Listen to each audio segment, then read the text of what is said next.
اعمل لك فراخ عشان بشرف لحضرتك النهارده، عشان انت كنتي متغيبه عننا، فقلنا نعمل لك ايه اكله جميله.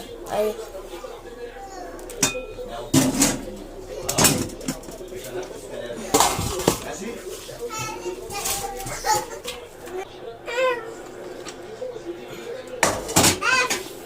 بس يا محمد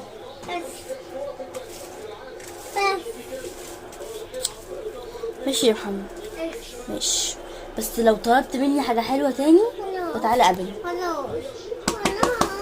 خلاص ماشي حلو كده. عايزه حاجه تاني؟ لا يلا. تسلم ايدي. اهو فرخه قمر. هاتولي بقى. ماشي خلاص. بس عصفور.